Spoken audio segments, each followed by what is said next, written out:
जय मां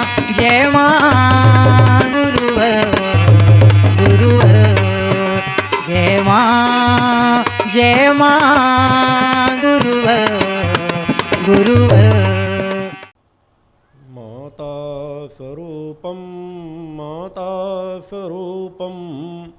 देवी स्वरूपम देवी स्वरूपम प्रकृति स्वरूपम प्रणम्यम प्रणम्यम प्रणम्यम प्रणम्यम। मूल माता आदिशक्ति जगजनी जगदमात की जय। शक्ति चेतना जनजागरण शिविर के द्वितीय दिवस पर यहाँ उपस्थित अपने समस्त चेतनांशों, शिष्यों, माँ के भक्तों, श्रद्धालुओं एवं इस शिविर व्यवस्था में लगे हुए सभी जो जिस कार्य में लगे हुए हैं या इस शिविर में जो जिस भावनाओं को लेकर के यहाँ उपस्थित हुए हैं, उन समस्त लोगों को अपने हृदय में धारण करता हुआ माता आदि शक्ति जगजनी जगदम्बा का पूर्ण आशीर्वाद प्राप्त करता हुआ अपना पूर्ण आशीर्वाद आप समस्त लोगों को समर्पित करता हूँ। भगवान की जय। कल से आज तक आप लोगों ने अपने जीवन में कुछ न कुछ परिवर्तन लाने का प्रयास अवश्य किया। आज प्रातः 5 से 7 हज़ार के आस बीच बच्चों को सभी को मिला करके सभी लोगों ने गुरु दीक्षा प्राप्त की। यही परिवर्तन है। एक एक शिविरों में 5-5, 10-10 हज़ार, 25-25 हज़ार, 50-50 हज़ार लोगों ने भी गुरु दीक्षा के क्रमों को प्राप्त किया है। यह अभियान सतत अपनी गति की ओर बढ़ रहा है। समाज के बीच जहाँ चारों तरफ अनित्य अन्याय अधर्म का साम्राज्य है, इस अनित्य अन्याय अधर्म के साम्राज्य से मुक्ति का मार्ग सिर्फ माँ की एक भक्ति है। सत्य का एक पथ है और उस सत्य पथ के लिए जो मेरे द्वारा पूर्व में चिंतन दिए गए हैं कि हर पल इस बात की गहराई पर प्रवेश करो कि मैं कौन हूँ। अपने मैं को जानने के लिए सतत प्रयासरत रहो। माँ को जानने से भी पहले आपको अपने मैं को जानना होगा। हमें माँ को तो जानने का सतत प्रयास करते ही रहना है, मगर जिस तरह हमारी गति माँ के जानने के लिए हो, माँ को मानने के लिए हो, उसी तरह अपने मैं को जानने के लिए और अपने मैं को मानने के लिए भी हो। मानने मात्र से हमारा कल्याण नहीं होगा कि हम मानते हैं कि हम एक आत्मा हैं, अजर अमर अविनाशी हैं, माँ देवादि देवों की भी जननी हैं, एक अजर अमर अविनाशी सत्ता है, ममतामयी है, करुणामयी है, दयामयी है, कृपालु है। तो इतना मानने से हमारा कार्य नहीं चलेगा। हमें इनको जानना होगा। जहाँ माँ की कृपा को हमें हर पल महसूस करना है, जानना है, समझना है, वही हर पल अपने मैं को हमें जानना है। आज से 20 साल पहले, 25 साल पहले जब मेरे द्वारा मैं पर अपने लगातार चिंतन दिए गए, गहराई के विषय में बतलाया गया कि मैं कौन हूँ, मैं को जानो, मैं को पहचानो, अनेकों बार विस्तार से इसमें चिंतन दिया गया। देश की अनेकों संस्थाओं ने इसका विरोध किया कि गुरुजी मैं ही कहते रहते हैं, मैं को जानो, मैं को ये करो। अनेकों लोगों की संस्थाओं से फोन आते थे। आज मात्र 10-15 वर्षों में इतना बड़ा परिवर्तन आया है कि सत्य की ऊर्जा तरंगों के प्रवाह से जो इसको नकारते थे उस विचारधारा को, आज उसी विचारधारा में आकर के खड़े हैं। पिछले मात्र 2-3 वर्षों से आप किसी की संस्थाओं की बातें उठा करके देख लो। धर्म ग्रंथों का भले ज्ञान दे रहे होंगे, मगर यह सब कहने के लिए बाध्य है कि अपने मैं को जानो, अपने मैं को पहचानो। उस मैं की बात सभी करने लगे हैं। कृपालु जी महाराज जो एक ज्ञानी पुरुष थे, सभी वेदों, शास्त्रों, उपनिषदों को कंठस्थ किए थे। उन्होंने अपने जीवन की अंतिम अवस्था में जब शरीर के त्याग करने का समय आया तो 1-2 साल पहले से केवल मैं और मेरा कौन, इस पर उन्होंने बहुत विस्तार से चिंतन दिया। पहले वहाँ के जुड़े शिष्यों के द्वारा भी विरोध की स्थितियाँ आती थी। मैंने कहा आज तुम नहीं समझ रहे हो, मगर मैंने कहा अगर एकांत स्थान में बैठ करके मेरे द्वारा जो चेतना तरंगे डाली जा रही हैं, जो समाज में प्रवाह डाले जा रहे हैं, मेरे केवल शब्द नहीं होते, मेरी एक विचारधारा होती है, और उस विचारधारा को एक न एक दिन सभी को स्वीकार करना ही होगा कि आज के कलिकाल में जहाँ मनुष्य का जीवन हर पल कम होता जा रहा है, पहले 200 वर्ष 300 वर्ष की आयु के उम्र मिलती थी, लोग शास्त्रों का ज्ञान करते रहते थे, फिर उनमें अमल करते थे, 20 25 साल तक अध्ययन करते थे। आज समय सीमा घट करके 70 साल 80 साल के बीच बची है। 50-60 साल के बाद व्यक्ति अपने आप को असमर्थ मानने लगता है। आप कितना प्रयास करोगे कि कौन कौन से ग्रंथों का अध्ययन करोगे, कौन कौन से वेदों का अध्ययन करोगे, शास्त्रों उपनिषदों का अध्ययन करोगे, पूरी जिंदगी लगा दोगे, तब भी उसका 10वां हिस्सा भी आप अध्ययन करके उसको गहराई पे उसकी चीज़ों को पकड़ नहीं सकते हो। मगर एक दूसरा पथ बहुत सहज और सरल है कि वेद पुराण हमें जो कह रहे हैं, जिस मार्ग पर हमें बढ़ाने के लिए कह रहे हैं, हम उन खास बिंदुओं को पकड़ लें कि हम सत्य पथ के राही बन जाएं, हम अपने आचार विचार आहार में परिवर्तन करने लगे और अपनी अजर अमर अविनाशी आत्मा को स्वीकार कर लें कि यह एक अजर अमर अविनाशी आत्मा है, जिसको लेकर मैं बैठा हूं, जिसको लेकर आप बैठे हैं, जिसको लेकर सभी बैठे हैं। यह एक अजर अमर अविनाशी आत्म सत्ता है। उस आत्म सत्ता की सत्यता को अगर हम स्वीकार कर लें तो मां के प्रति अटूट भक्ति हमें स्वतः आ जाएगी।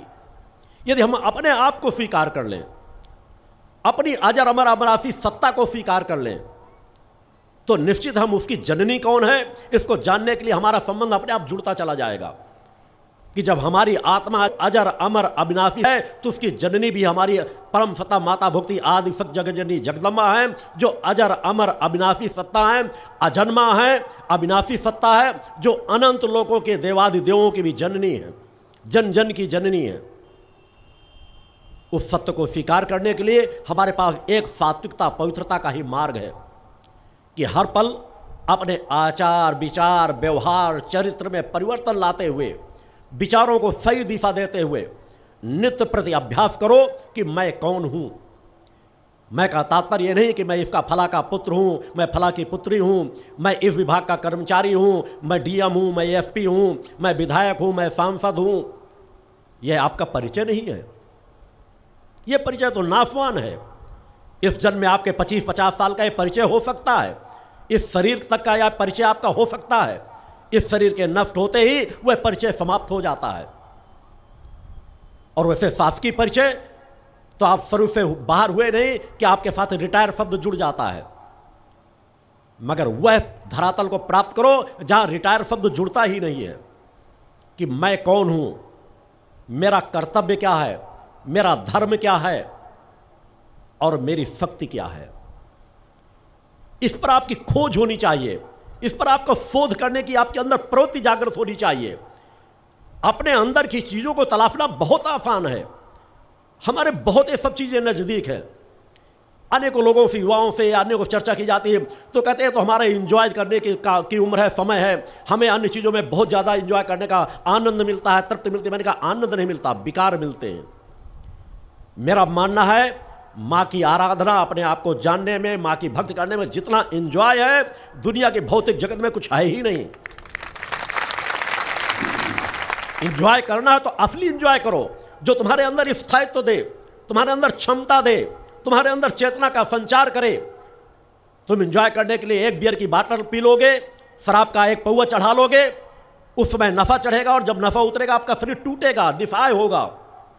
और एक पल ध्यान में बैठने का प्रयास करो, कुविचारों को रोकने का प्रयास करो, माँ की भक्ति में डूबने का प्रयास करो, एंजॉय करो माँ की भक्ति के गीतों को सुन करके, एंजॉय करो अपनी ध्यान साधना में बैठ करके, एंजॉय करो अपने विकारों को रोकने में बैठ करके, और फिर देखो अंदर का आनंद कैसा पैदा होता है कि 1 मिनट 5 मिनट अगर एकाग्र होकर के बैठोगे तो दिन भर तुम्हें चेतनता की प्राप्त होती रहेगी और जो कोशिकाएं आपकी चेतन हो जाएंगी वो स्थायित्व तौर पर आपके जीवन पर्यंत आपकी सहायता करेंगी। बोलो तो भगवान की जय। डूबो तो उस क्षेत्र में एक अलग आनंद मिलता है, एक अलग अनुभूति मिलती है। क्या तुम नहीं चाहते कि तुम्हारा आज्ञा चक्र जागृत हो?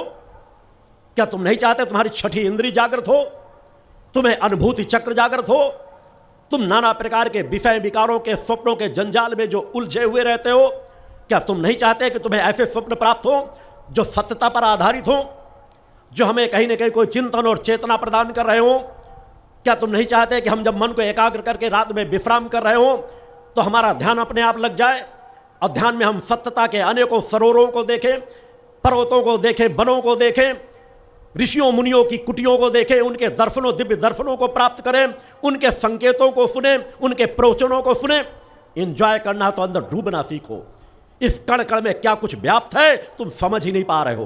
बाहर नहीं समझ सकते तो अपनी सत्यता को तो स्वीकार करो, अपनी चेतना के 10-15% तक तो पहुंचो और फिर देखो तुम्हें कितना आनंद, कितना एंजॉय करने का मौका मिलता है कि बाहर की सब चीजों को तुम भूल जाओगे, बाहर के आनंद को तुच्छ समझने लगोगे, बाहर की संपत्ति को तुच्छ समझने लगोगे। और इस तुच्छ समझने कहने मात्र से नहीं होगा, उस कर्म क्षेत्र में बढ़ना पड़ेगा। नित्य प्रति अभ्यास करो कि मैं नफे इमाम से मुक्त चरित्रवान बन करके अपनी कोशिकाओं को जागृत करूंगा, अपनी सतोगुणी प्रवृत्ति को प्रभावक बनाऊंगा। और उसके लिए साधना का तात्पर्य केवल सुबह शाम की पूजा नहीं होती, वह एक पक्ष है। 24 घंटे आपको हर पल एहसास रहे कि मैं माँ का एक भक्त हूं, मैं एक अजर अमर अविनाशी सत्ता हूं, मैं भिखारी नहीं बनना चाहता, मैं तमोगुणी नहीं बनना चाहता, मैं सतोगुणी बनना चाहता हूं। परम सत्ता ने मुझे सतोगुणी बनाया है। भिखारी चिंतन, रजोगुणी और तमोगुणी चिंतन कुछ कार्य विशेष के लिए दिए गए हैं। उनके अलावा अगर मैं विषय विकारों में ग्रसित हो जाता हूं तो मेरा पतन है। अपने अंदर शोध करो कि कौन से विचार हमें ऊर्जा देते हैं और कौन से विचार हमारी शक्ति को क्षीण करते हैं, हमारी ऊर्जा को नष्ट करते हैं। कौन से विचार हमारे मस्तिष्क को संकुचित कर रहे हैं और कौन से विचार हमारे मस्तिष्क को और खोल रहे हैं, व्यापक बना रहे हैं। किस विचारों से हमारी बौद्धिक क्षमता प्रबल हो रही है और किन विचारों से हमारी बौद्धिक क्षमता क्षीण हो रही है। अनुसंधान करो और देखो, प्रयास करो। 24 घंटे एक ध्यान रखो कि आपके मन मस्तिष्क में कोई भी निगेटिव विचार आए, उधर से तुरंत उधर से हटाओ कि ये मेरे लिए शत्रु समान है।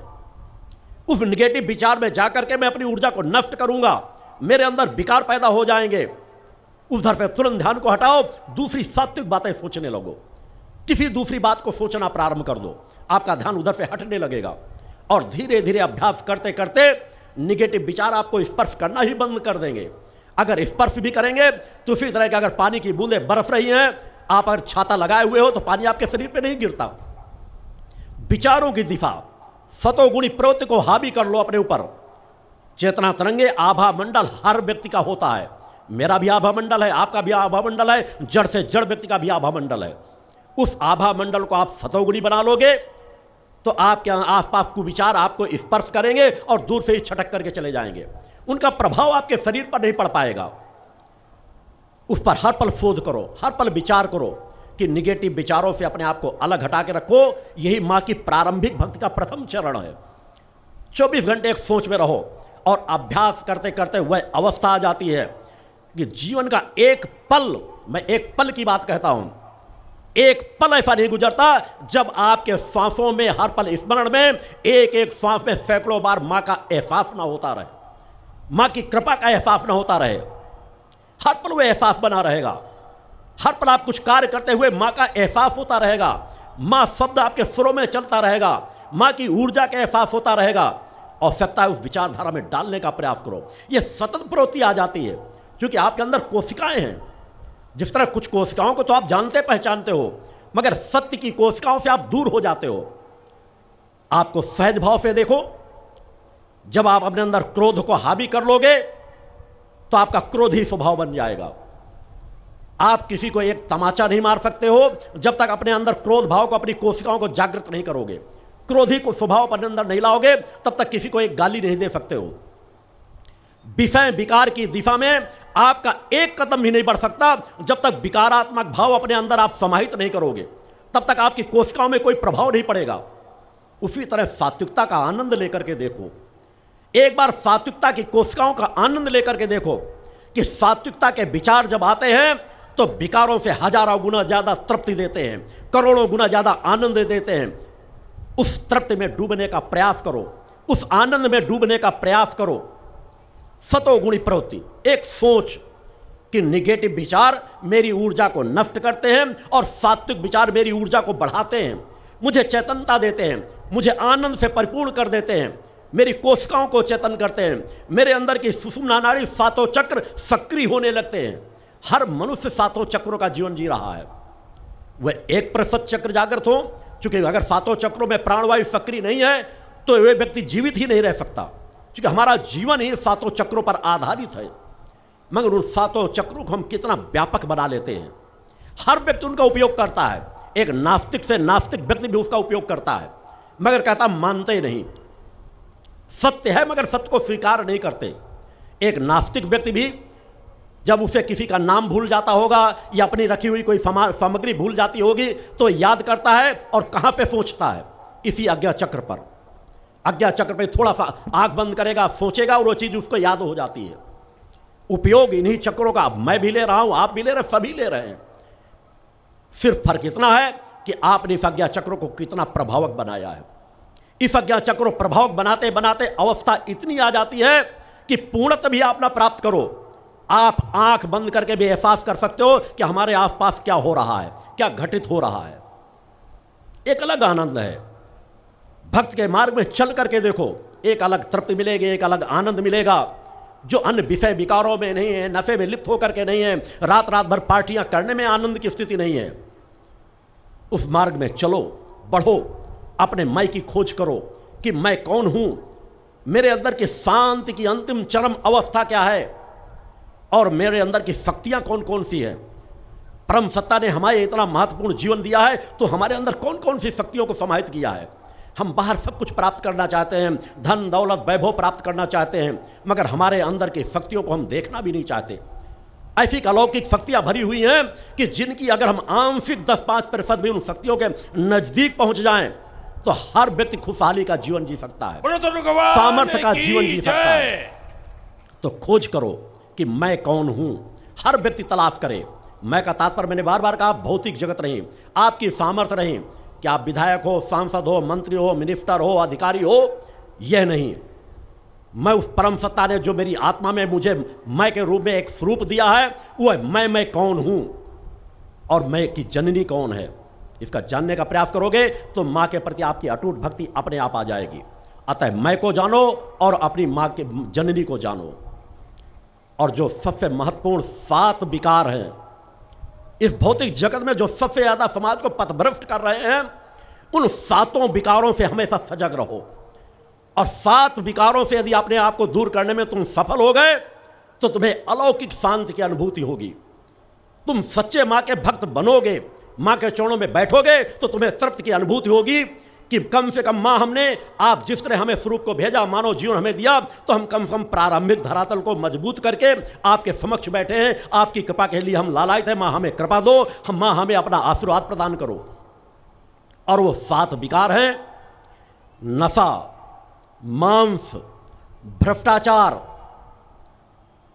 जातीयता, सांप्रदायिकता, नास्तिकता। ये भ्रष्टाचार हैं। ये हमारे को पतन के मार्ग पे ले जा रहे हैं। विकारी जीवन, जिसे विषय विकार कहा जाता है। नशा मांस के बाद अगर समाज का सबसे बड़ा तीसरे बिंदु पर पतन हो रहा है तो वे विषय विकार हैं। ये महामारी के स्वरूप में है। नशा हमारे लिए महामारी है, मांस हमारे लिए महामारी है, विकारात्मक जीवन हमारे लिए महामारी है, भ्रष्टाचार हमारे लिए महामारी है, नास्तिकता हमारे लिए महामारी है, सांप्रदायिकता हमारे लिए महामारी है, जातीयता हमारे लिए महामारी है। ये 7 ऐसे बिंदु हैं जिनसे मानवता जकड़ चुकी है और मानसिक रूप से विकलांग होती जा रही है। आपको एहसास ही नहीं है कि जन्म दर जन्म आप मानसिक रूप से विकलांग होते जा रहे हो। एक जो मानसिक रूप से कमजोर होता है, आपके अंदर भी ये पहचान करने की क्षमता है। कोई यदि मानसिक रूप से थोड़ा सा विक्षिप्त हो, 10-15% भी विक्षिप्त हो, एक सामान्य व्यक्ति भी दूर खड़े व्यक्ति को जान लेता। अगर वो 2 शब्द बोलेगा, चलेगा, बात करेगा, ये थोड़ा सा मानसिक विक्षिप्त नजर आता है।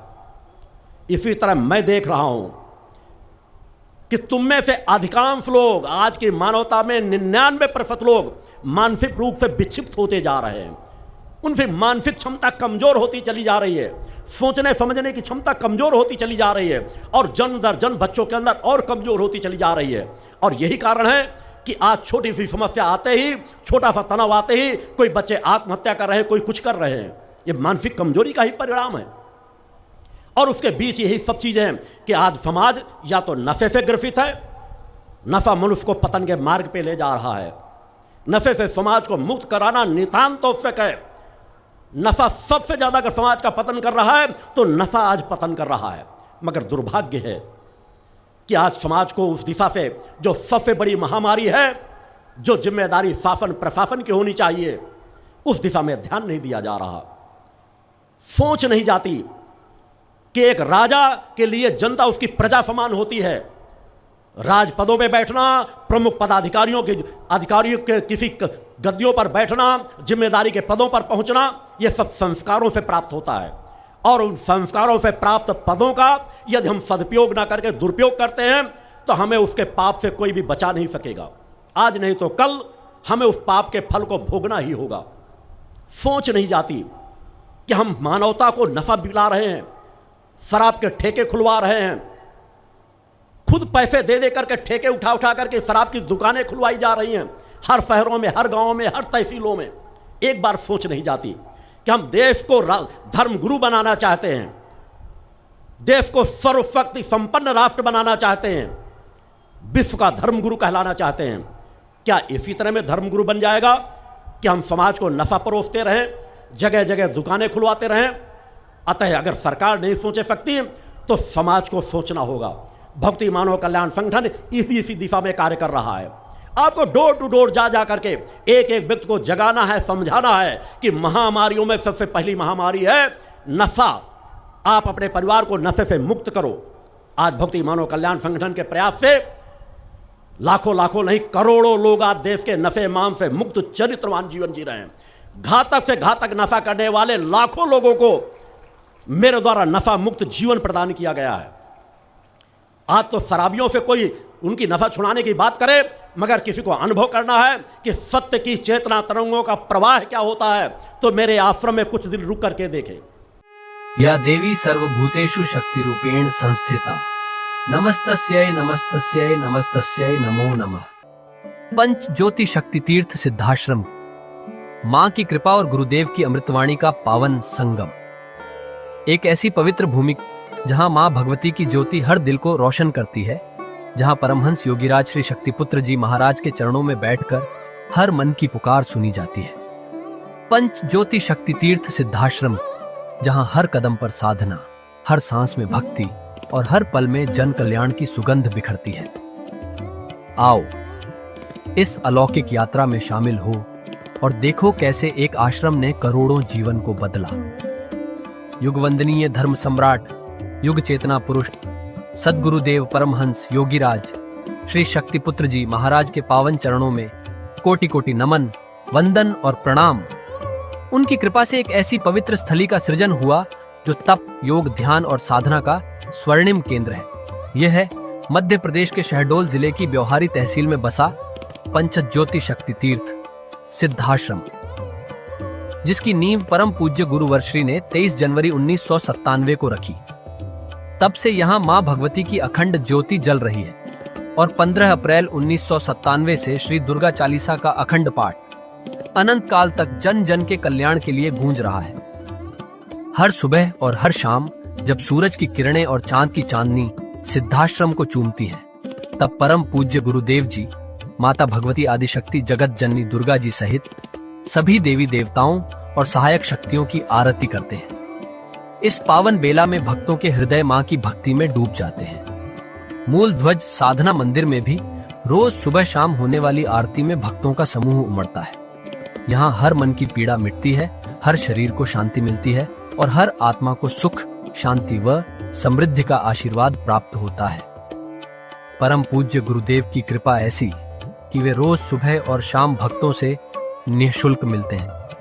मां के भक्त और गुरुदेव के शिष्य अपने मन की बात उनके चरणों में रखते हैं और बदले में समाधान व आशीर्वाद पाते हैं।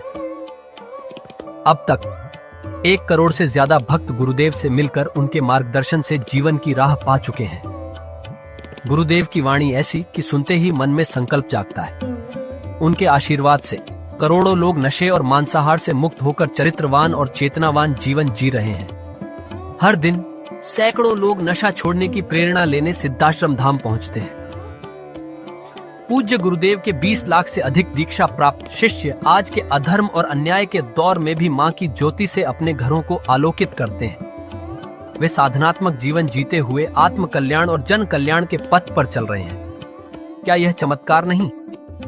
सिद्धाश्रम धाम में पिछले 28 वर्षों से मां अन्नपूर्णा भंडारा चल रहा है, जहां सुबह शाम हजारों भक्तों को स्वादिष्ट और पवित्र भोजन मिलता है। और सुनो, यहाँ ठहरने की व्यवस्था भी पूरी तरह निःशुल्क है।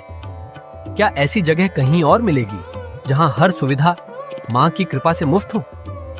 सिद्धाश्रम धाम की पावन सरिता के तट पर बनी त्रिशक्ति गौशाला देखकर भक्तों का मन आनंद से भर जाता है। हर महीने शुक्ल पक्ष की अष्टमी को गौ सेवा समर्पण दिवस मनाया जाता है, जब परम पूज्य गुरुदेव और पूजनीय शक्तिमयी माता जी अपने हाथों से गायों को रोटी खिलाते हैं। यह दृश्य देखकर हर भक्त का हृदय गदगद हो उठता है। गौशाला के पास ही स्वामी श्री राम प्रसाद आश्रम जी महाराज की समाधि मन को शांति देती है, और पास ही दानवीर गुफा स्थल हर किसी को असीम शांति का अनुभव कराता है। हर साल शारदीय नवरात्र में सिद्धाश्रम धाम में शक्ति चेतना जनजागरण शिविर का भव्य आयोजन होता है। लाखों भक्त यहाँ योग, ध्यान और साधना सीखते हैं, गुरुदेव के चेतनात्मक चिंतन को सुनते हैं और मां की अलौकिक आरती का आनंद लेते हैं। मां की कृपा और गुरुदेव का आशीर्वाद पाकर हर भक्त धन्य हो उठता है। 23 जनवरी सिद्धाश्रम स्थापना दिवस एक और पावन अवसर है। इस दिन अखिल भारतीय सिद्धाश्रम दौड़ प्रतियोगिता, योग भारती सामूहिक विवाह और शाम को सुर संध्या व कवि सम्मेलन का आयोजन होता है। क्या मजा है जब भक्ति और संस्कृति का ऐसा संगम देखने को मिलता है। सिद्धाश्रम धाम का जनसंपर्क कार्यालय हर जानकारी का खजाना है। यहाँ से मासिक सिद्धाश्रम पत्रिका और साप्ताहिक संकल्प शक्ति अखबार मिलता है, जिसमें गुरुदेव की ऋषिवाणी और प्रेरक लेख पढ़ने को मिलते हैं। और हाँ, यहाँ माँ के प्रसाद के रूप में शक्ति जल भी निःशुल्क मिलता है। इस शक्ति जल ने करोड़ों लोगों को नशे और बीमारियों से मुक्त कर चेतनात्मक ऊर्जा दी है। क्या यह मां की कृपा नहीं? जन कल्याण का एक और अनुपम उदाहरण है निःशुल्क वस्त्र सहायता केंद्र, जहां लाखों जरूरतमंदों को कपड़े दिए गए हैं। यह सिलसिला आज भी अनवरत चल रहा है। सिद्धाश्रम धाम में पौधारोपण का भी बड़ा काम होता है। परम पूज्य गुरुदेव जी महाराज एवं पूजनीय शक्तिमयी माता जी स्वयं समय समय पर पौधारोपण करके पर्यावरण को बढ़ावा देते हैं। सिद्धाश्रम धाम में अनेक प्रकार के फल, फूल और औषधियों के हजारों पेड़ों की हरियाली देखकर मन प्रसन्न हो जाता है। सिद्धाश्रम धाम में विभिन्न प्रकार की हरी सब्जियां उगाई जाती हैं, जो निःशुल्क चल रहे मां अन्नपूर्णा भंडारे में प्रयोग की जाती है। परम पूज्य गुरुदेव जी ने मानवता, धर्म रक्षा और राष्ट्र रक्षा के लिए 3 धाराएं बनाई हैं। भगवती मानव कल्याण संगठन, पंचज्योति शक्ति तीर्थ सिद्धाश्रम और भारतीय शक्ति चेतना पार्टी 15 मार्च 1995 को बने। भगवती मानव कल्याण संगठन के 1 लाख से ज्यादा कार्यकर्ता नशा मुक्त, चरित्रवान और परोपकारी समाज बनाने में जुटे हैं। संगठन का नशा विरोधी आंदोलन इतना प्रभावी है कि पिछले कुछ सालों में 2000 से ज्यादा अवैध शराब माफियाओं पर कार्रवाई हुई। संगठन के समर्पित और कर्मठ कार्यकर्ता दिन रात इस मिशन में लगे हैं। Siddhashram Ayurveda and food products के जरिए शुद्ध दवाएं और खाद्य पदार्थ बनाए जाते हैं। इन्हें लेने या व्यापार के लिए एजेंसी पाने के इच्छुक लोग संपर्क कर सकते हैं। आओ सिद्धाश्रम की इस पावन यात्रा का हिस्सा बनो। यहाँ माँ का अखंड गुणगान सुनो, साधना में डूबो और परम पूज्य गुरुदेव के दर्शन कर जीवन को धन्य करो। भगवती मानव कल्याण संगठन तुम्हें मानवता, धर्म और राष्ट्र की सेवा में शामिल होने का सादर न्योता देता है। जय माता की, जय गुरुवर की।